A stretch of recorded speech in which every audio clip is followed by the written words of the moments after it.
Welcome to the Environmental Awareness Show with Dean Val and Dean Kevin. Today we continue with the primary water information from Deborah Tabares. I'm going to play some audio from her interview with Camelot, Project Camelot. She was interviewed on that show. And the part here that I'm going to play is about the technical aspect of primary water, which I'm curious myself because I haven't really heard much about it, how they find it, drill for it. Apparently, she says it's less expensive than drilling for the regular water that hits the aquifers. So let's listen in here. In greater detail how you get to primary water.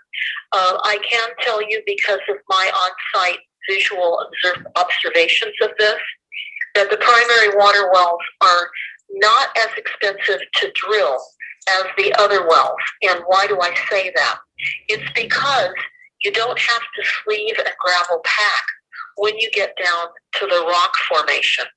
Because when you sleeve and gravel pack the plastic pipes beyond that point, you prevent the water from coming in through the fractures.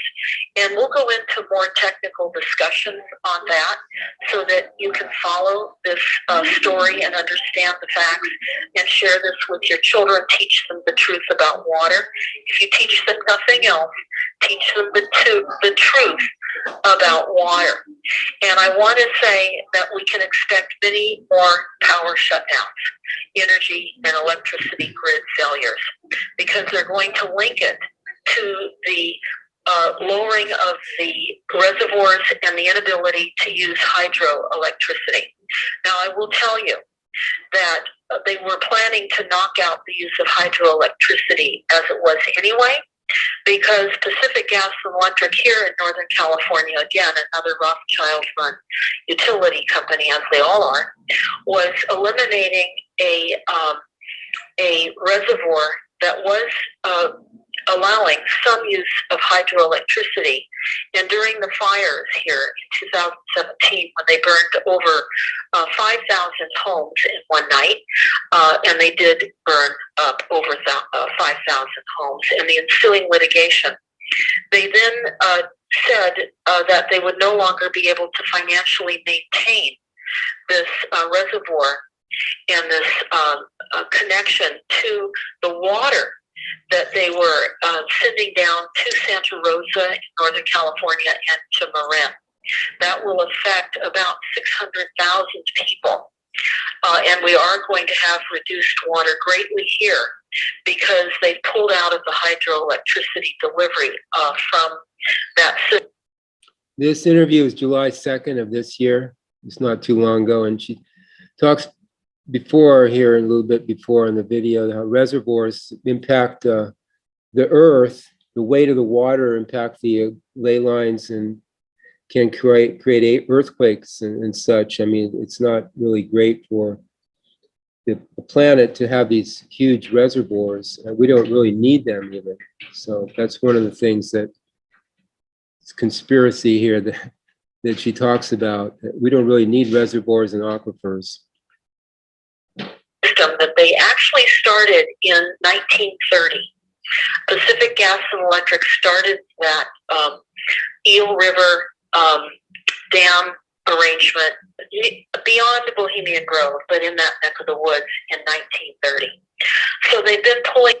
And as you may or may not know, Bohemian Grove is famous for the get-togethers from the high-level politicians like Reagan and the presidents and the elites that go to have their satanic ceremonies there. It's in Northern California. I think it's above Lake or Oroville there, that area, Oroville Dam. Paradise, where the big fires were a couple years ago, where they just burned the town down completely. That it's near there too. They want to make way for themselves and possibly a high-speed rail, which I haven't heard much about lately, but they're talking about that for at one time, high-speed rail from LA or Southern California up to Northern California. And that's going to be, if that's built, it's part of that area there. They're burning people out. Out of hydroelectricity, it is pure, clean energy, and they're pulling out of it. So, Carrie, again, I just thank you for the time on this program today. And the value of learning about water cannot be more urgent. People need to look at this and understand what water is and where it really comes from. Thank you so, so much for having me on the program today. Okay, you're very welcome, Deborah. It's possible I could just take a short minute and see if there's any questions here coming in through the comments. Absolutely. Okay. So just looking to see if there is anything there. Someone sent through something from 2017 about water. The one thing that we didn't really discuss and that we could, if you have a minute, discuss is the fact that the water shortages also goes to the climate change agenda.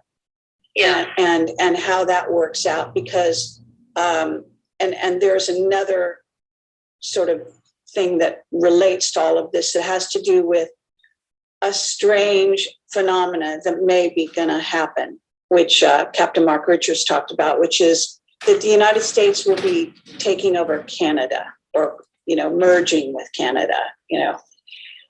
So that's something that he thinks might be happening in the near future. But I also want to say that, in terms of the climate change agenda, which is extremely diabolical, as you know, and it wraps a lot of these individual issues all under one umbrella. Okay.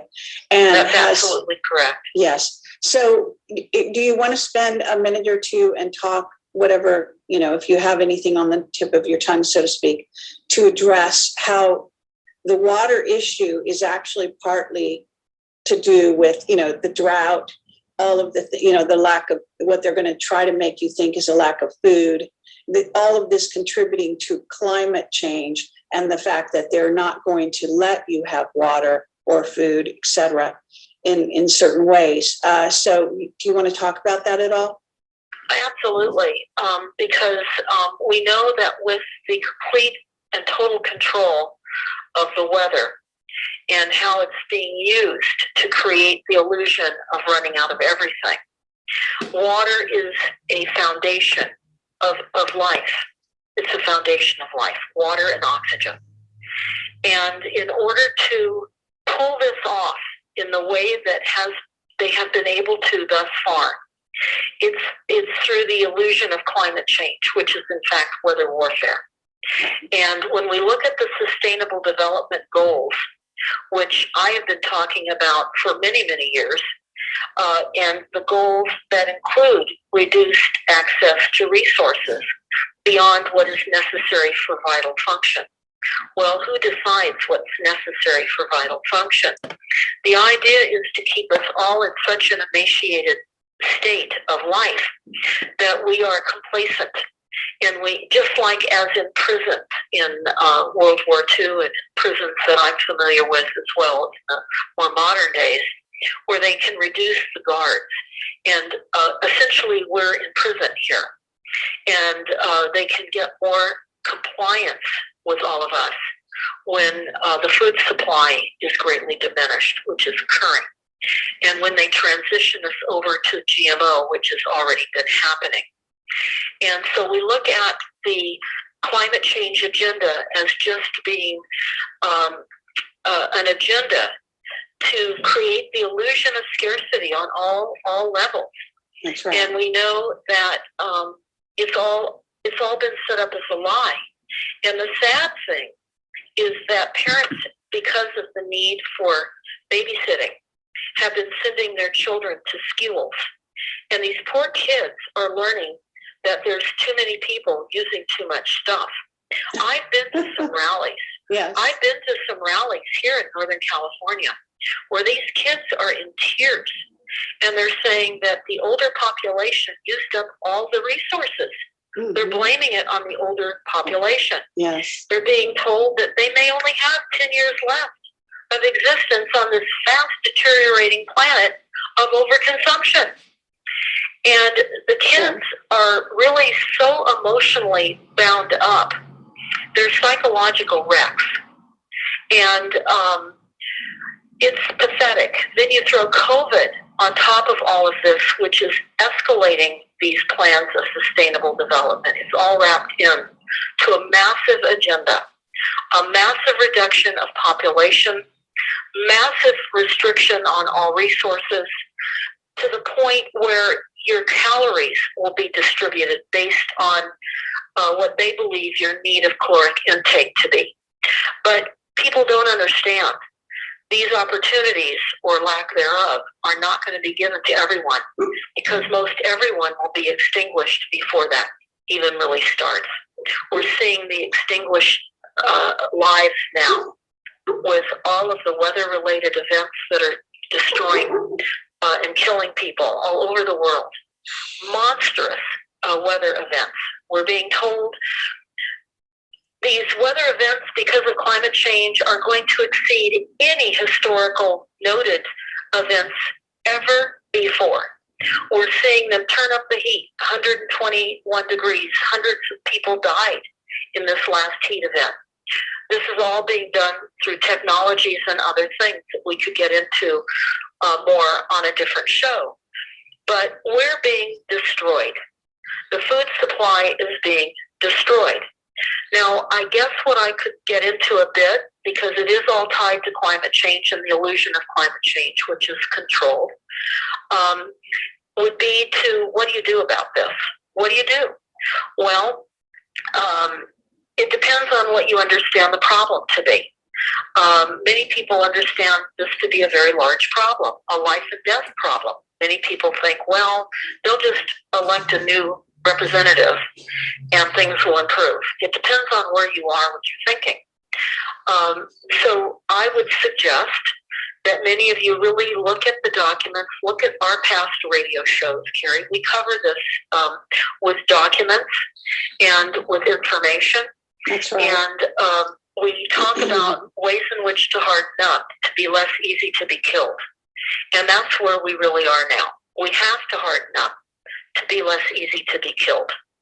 And so what does that look like in some instances? And I'll only just go over some of that, what some people are doing.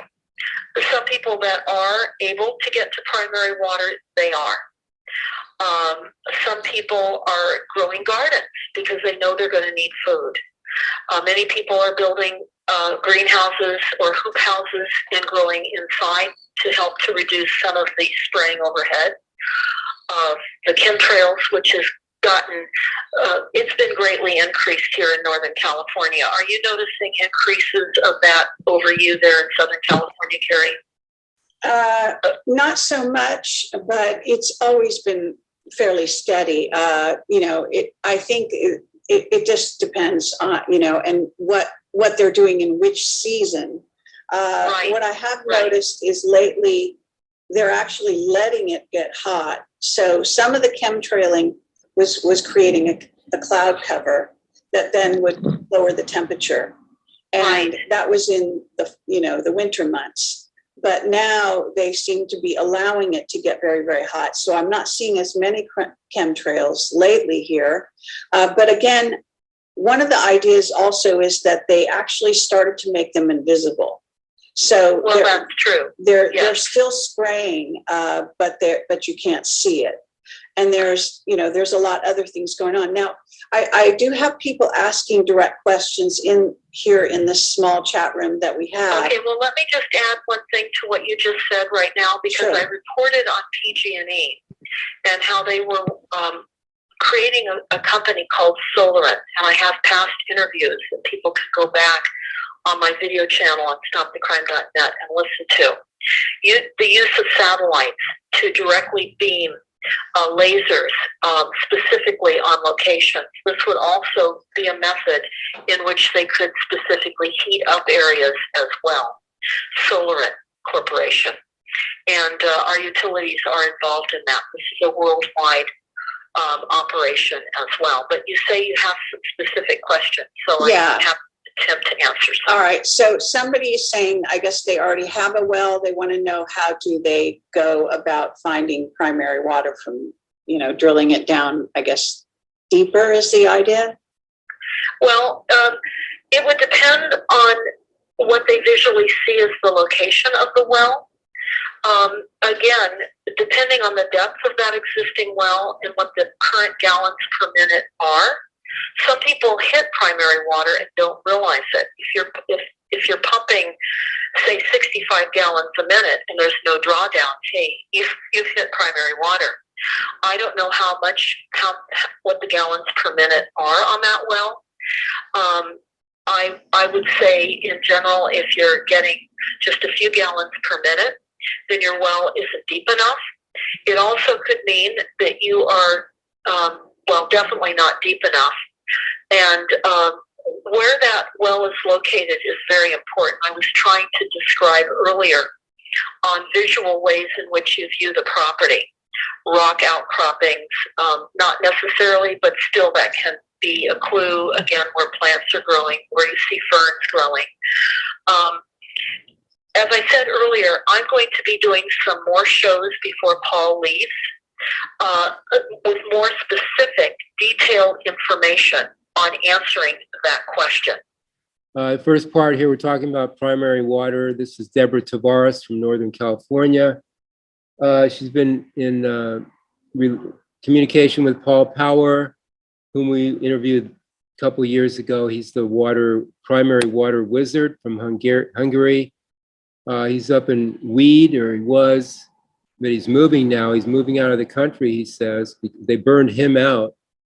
They had a huge fire up there, and they burned his house down and everything. He's been drilling for primary water since he was 17 years old. He's 80 now, and he's ill health, so he's retired basically, but he's drilled all over the world, Africa, Mexico, United States, everywhere. He's the main guy right now that's alive that knows about this, and I'm interested in pursuing that here in Mexico with the farmers, and once we get our funding to drill for this pure water that's not the aquifer water, but it's the pure water you get from, it's remade basically from scratch, from the hydrogen and oxygen. It's made in the mantle of the earth. So we were discussing this.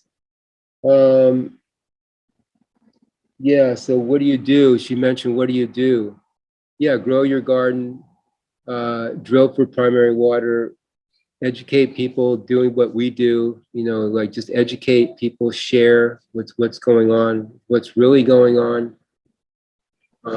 Just make sense of what is in your own environment, what to do to contribute to helping this world wake up to what's going on. And then if you want to go further, read Duane the Great Writer's books, book 2 and 6 particularly.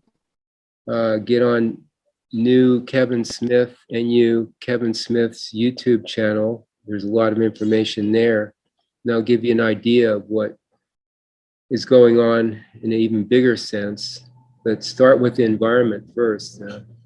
Just do your own research, investigation, like Deborah here is an investigator, and she's found many documents, actual documents from the government that tell you what they're doing. It's no secret, really. These are even public domain, some of these documents. They're basically their agenda. Of course, Agenda 2030 is like a depopulation agenda, control factor. So all these things. But you can do something, everybody. Just start from where you're at, do something, and then life will keep showing you more as you sincerely want to contribute. Yeah, I just wanted to briefly touch upon what Deborah Tavares was saying in the video we just had, just to run over a few quick points, I suppose. Yeah, she mentioned the Bohemian Grove, and I think everyone will remember when Alex Jones infiltrated the Bohemian Grove. I think it was 15 years ago, and put videos of what he presumably filmed as to what was going on there. And it's quite interesting because they have this giant 40-foot owl, which they worship under and sacrifice people under, apparently. And this owl is supposed to represent Molech or something, which is supposed to be some weird demonic being or other. And also the form that Molech takes is also that of a giant bull as well. And that's the symbology they use in their stock markets as well, with the bull image and such. So they always tend to see the same imagery and symbology used in all their various systems. And she mentioned Mark Richards as well. And I don't know if a lot of people know about this individual, but I used to listen to a lot of Kerry Cassidy interviews. And this was an individual who was involved in the secret space program. But then I think he broke ranks with them and was actually then working for what he thought, or what was considered to be, the quote unquote good aliens.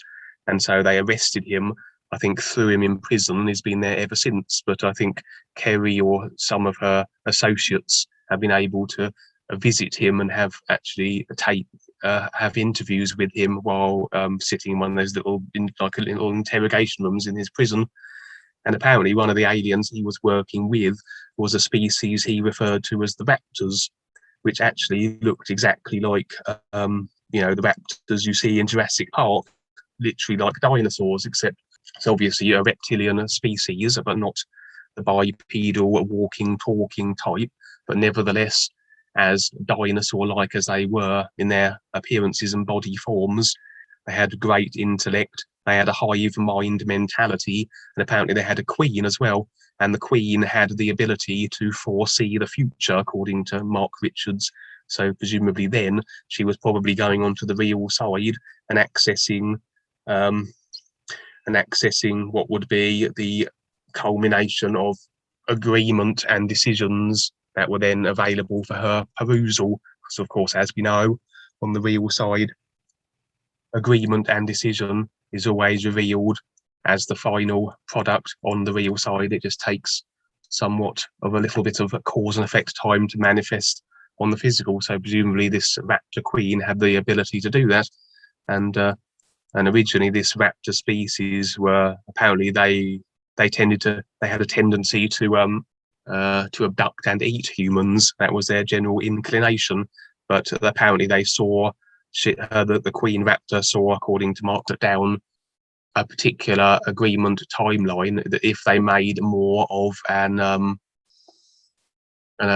beneficial association with humanity, it would actually benefit their species more so. And so as time went by, this raptor species then actually were working with Mark Richards and some of the other apparently beneficial aliens in this, and all sorts of things were going on, and so on and so forth. And as I understand it, Mark Williams was actually being abducted out of his prison cell and taken and traveling all across around the universe with all these various aliens and beings and recounting his adventures. So he has got a lot of interesting stories to tell. So I'm sure they're on the Kerry Cassidy archives somewhere. And she mentioned also the agreement. The agreement has been trawled to not only depopulation but robotisation as well, because as they're peddling this this climate change, which doesn't actually exist. I mean, the climate changes, but then the climate changes all the time anyway, and usually the climate change is in a direct response to the cycles of the sun. If the sun has a lot of solar activity, then it gets warmer. If the solar activity declines, it gets cooler. And at the moment, they're registering an extreme decrease in solar activity. There's very little sunspot activity, which is an indication of a lack of solar activity. And so in theory, this planet should actually be entering a mini ice age, in fact.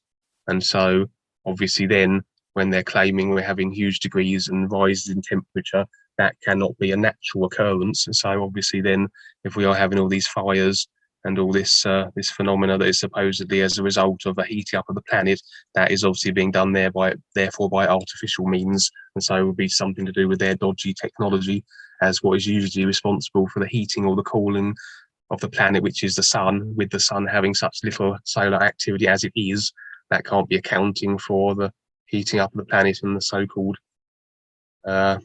climate change situations they're claiming. And they're also going about they're also constantly bombarding us with the idea of notions and the corresponding imagery of the polar ice caps melting as well, which apparently people have actually gone out there and said the North and the South Pole are actually having record levels of ice at the moment, and so what we're being shown on the TV is not what is actually occurring. You see all these constant images, all the ice sheets all melting and dropping into the water, and that's obviously all doctored and faked imagery, because that's nothing of the sort is actually taking place. What about the skinny Who knows what they are? I think they have. Again, I mean, who knows what you're looking at? I mean, they can change footage, they can doctor it, they can Photoshop it, they can do whatever they want. I mean, you don't know what you're looking at really, unless you see it directly with your own eyes. And even then, you can't be certain, because the way they can add weird cyber overlaps into what you're able to visually see through your physical vehicle. Because obviously, with agreement through the consciousness to what the controllers are doing, they have the free reign to manipulate your consciousness, which then allows them to manipulate your body vehicle, which then allows them to manipulate your perceptions. And so you just don't know what you're looking at anymore in this world of cyber illusions. Right. And so with all that, with the fear of the climate change, and obviously the guilt as well as to the destruction of the planet, it's not very hard for them to glean agreement to not only people accepting to become robots, because obviously if people become robots, they no longer are theoretically contributing to climate change, as apparently is based on carbon dioxide emissions, which it isn't. But and obviously people will also agree, also not necessarily consciously, but perhaps subconsciously more so, to the idea of the population feeling that if they make the supreme sacrifice and lay down their life, then so others may live and the planet will be saved. But again, as everybody says, there isn't a relation issue. Again, it's one of their fabricated notions. And it was interesting that Deborah Tavares said that they're making the chemtrails invisible. So I had a notion that it may not necessarily be that they're invisible, but maybe, like I was saying, our perceptions are being altered so that we can't see them. And I would suggest the delivery mechanism for that is probably through the vaccinations, because I shared a story before where they were vaccinating all these children in Africa. And at the time, there was a spate of UFO sightings taking place on almost a daily basis. And everybody was seeing, all the children were seeing these UFOs, but the adults weren't, because the adults had already been vaccinated. And then when Bill Gates and his squad came around with their vaccination teams and started vaccinating the children, for all the children that were vaccinated, they could no longer see the UFOs, but those who are yet to be vaccinated could. And so I suggest there may well be something in these vaccinations that are, again, diminishing our ability to perceive, to perceive what's going on the physical, and that may also include chemtrails. One interesting other thing I would say as well, in regards to the flooding of the Earth, there was an interesting theory I came across a long time ago, and this was floated by Jamie Lee, I think, and several other people, to do with the flat Earth theories. And I don't know how much validity there is in it, but they suggested this part would be accurate, that the planet is surrounded by an electromagnetic energy field, and it is more that and the electromagnetic relationships between planets, which holds them in orbit, which holds them in conjunction with each other, as opposed to gravity.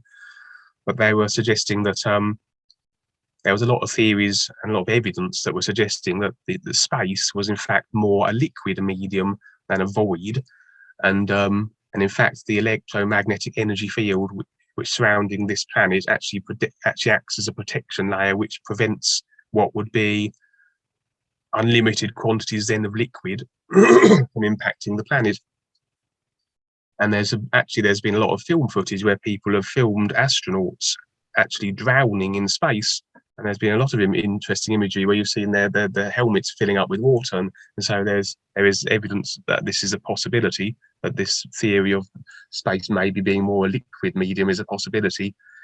And also, as this electromagnetic field is designed to protect the planet from this water from space, the controllers have the ability to alter this electromagnetic field, and if they alter its polarity, there's a very good chance then that they can flood the planet by using this space liquid medium.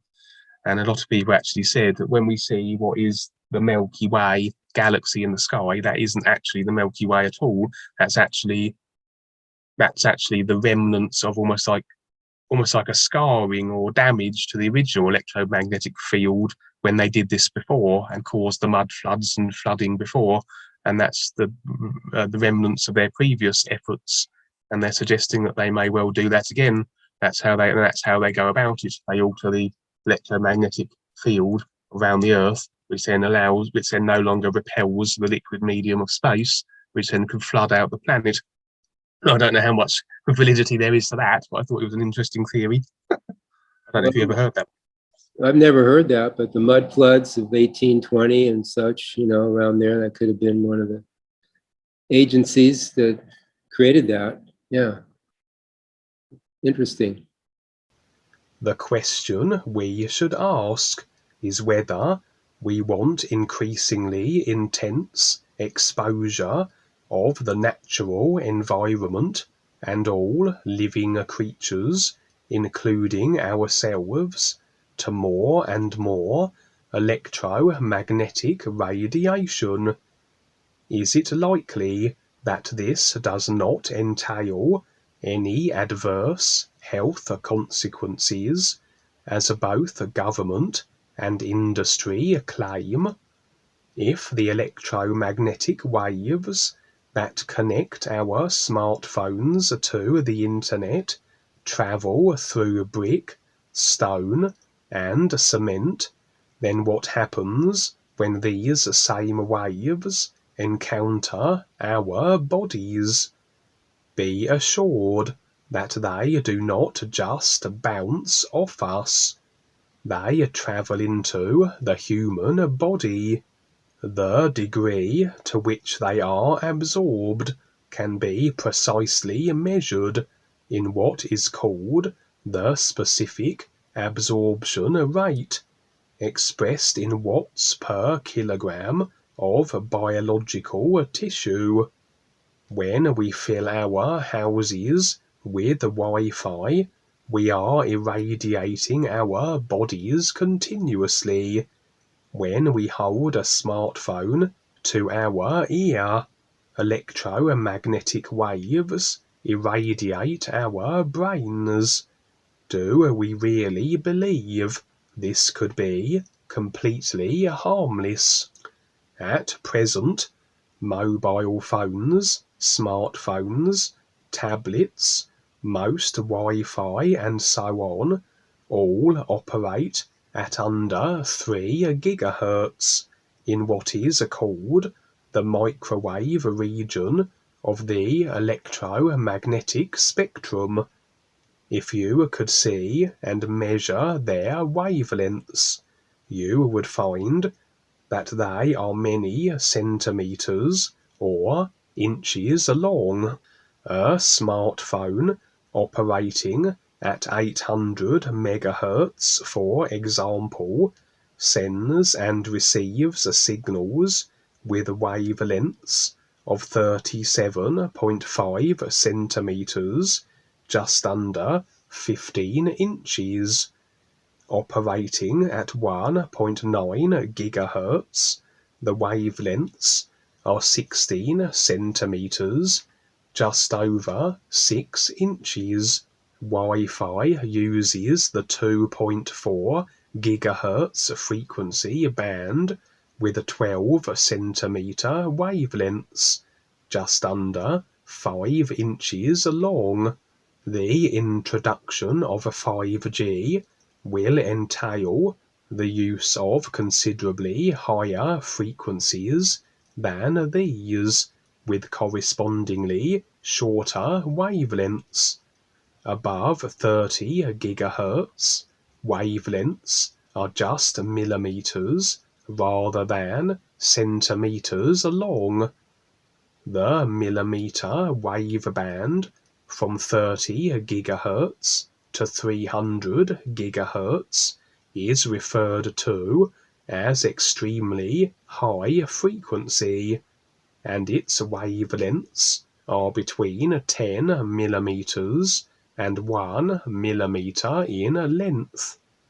Up to the present time, extremely high-frequency electromagnetic radiation has not been widely propagated, and its introduction marks a significant step change in the kind of electromagnetic energy that will become present in the natural environment. The reason why millimeter waves are to be used for 5G is that much larger bands of spectrum are available in the extremely high frequencies than at lower frequencies. This means that there can be much broader bandwidth. Broader bandwidth means that larger quantities of data can be transferred, and the speed of transfer of the data will be significantly faster. One of the effects of this is that it reduces what is called latency, or time lag, in the system, so it improves the quality of video streaming.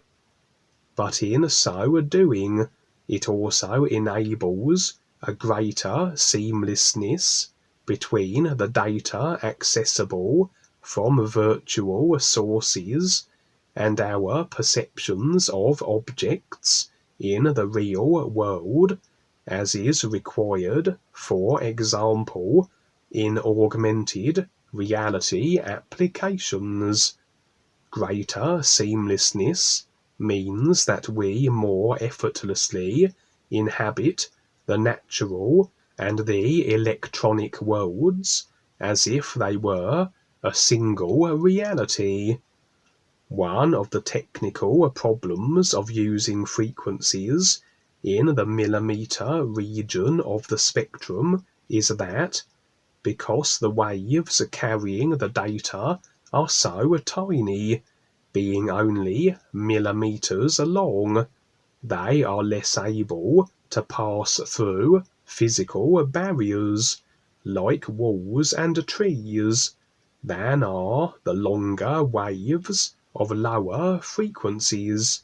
This is why it is necessary to have so many more new phone masts or base stations.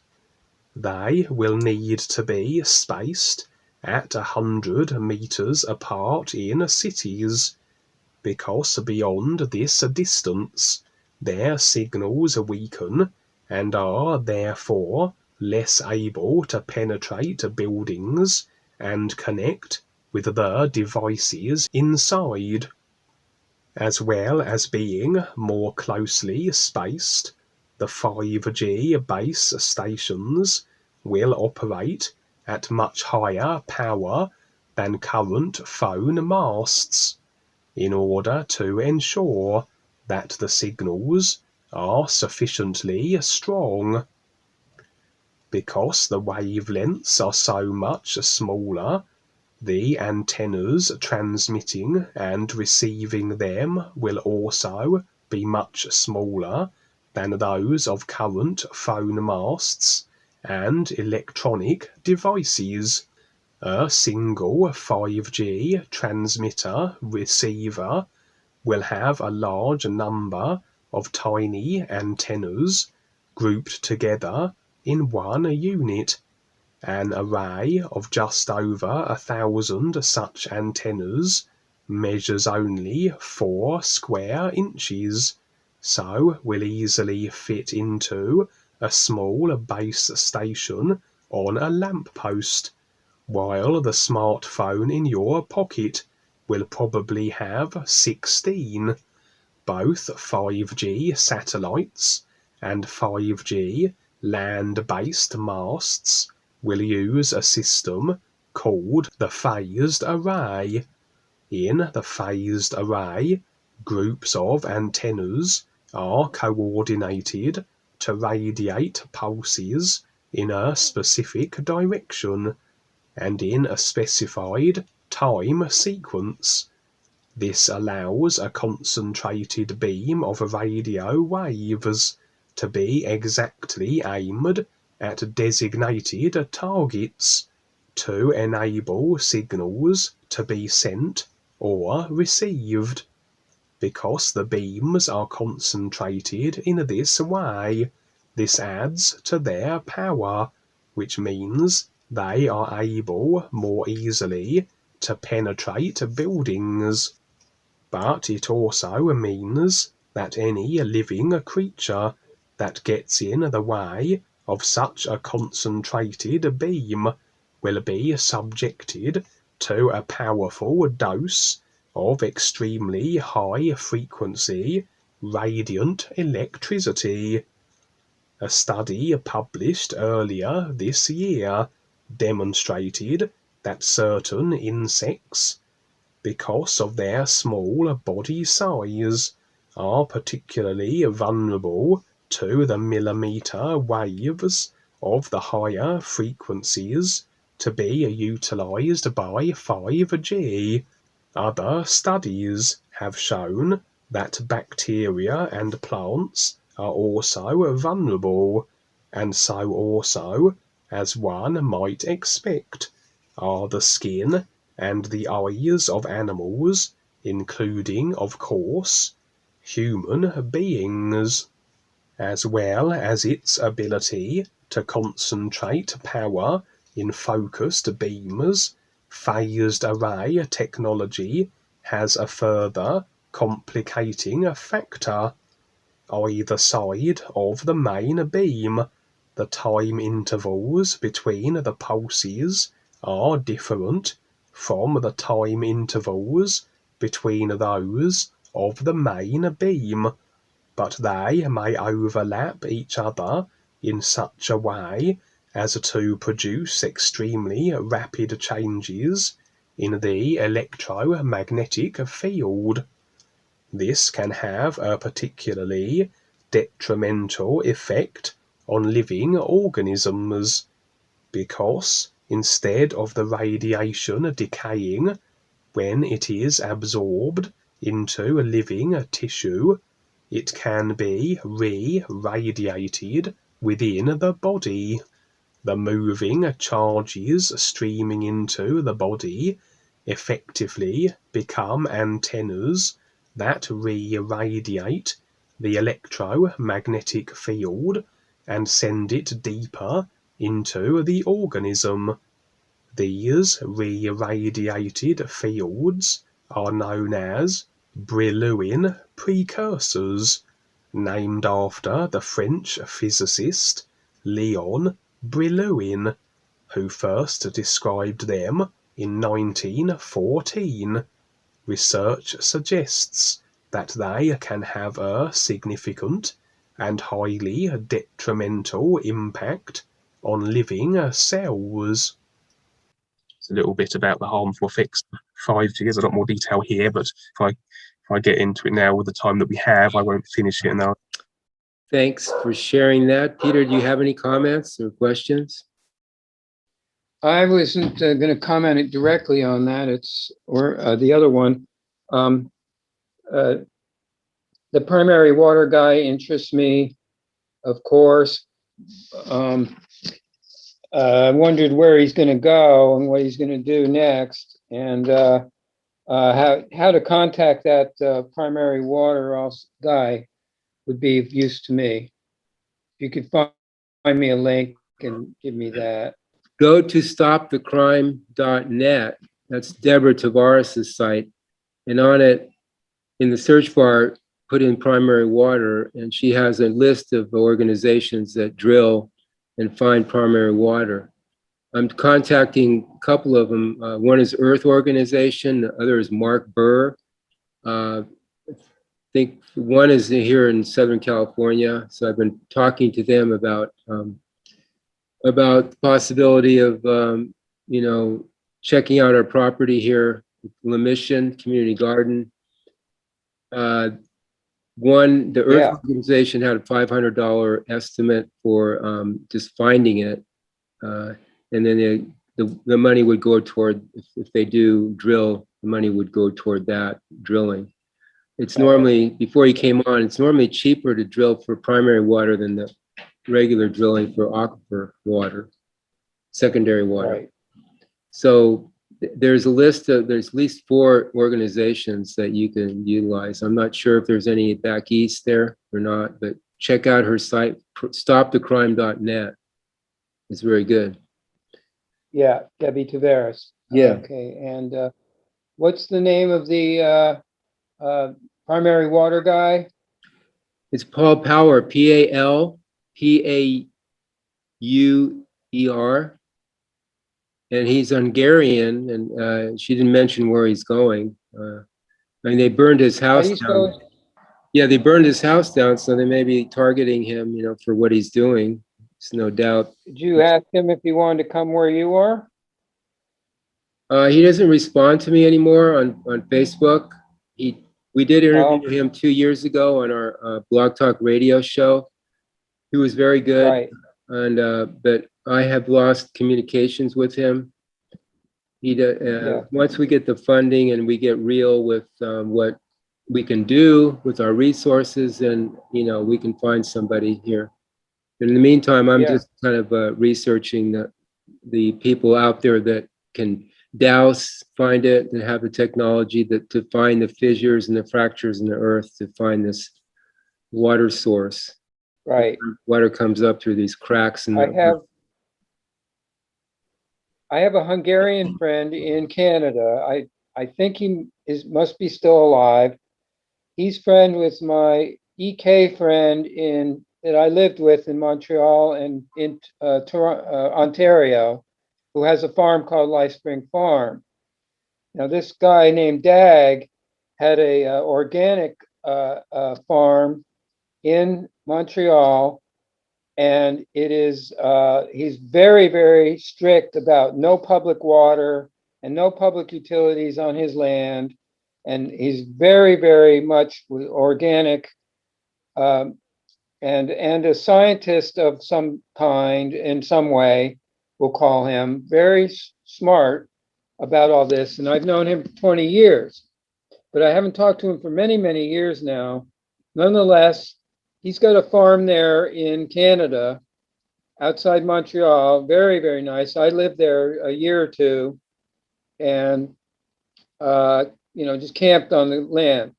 Just one thing here, or in general where I am, we've had a ton of water all summer, and especially recently.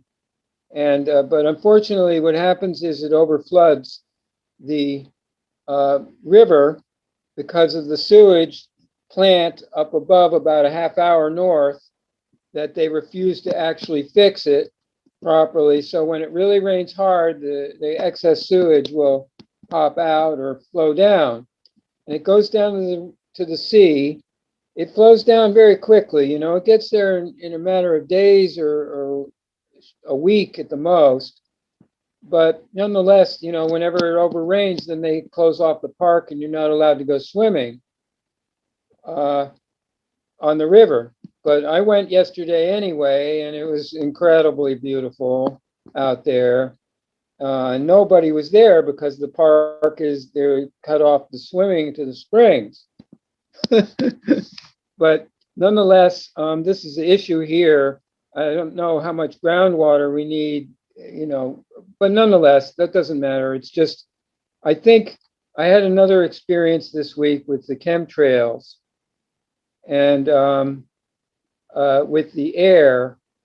When it got really bad, then it started raining right after the air got very bad and thick.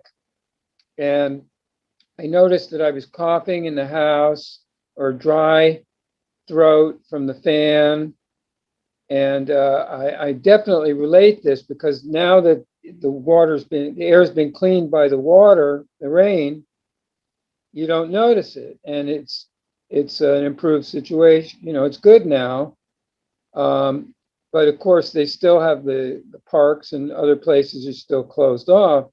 And that's the general situation here. Also, they're stealing the I should say, the electricity from 5 solar plants that they've built in our county. There's a huge power center here now.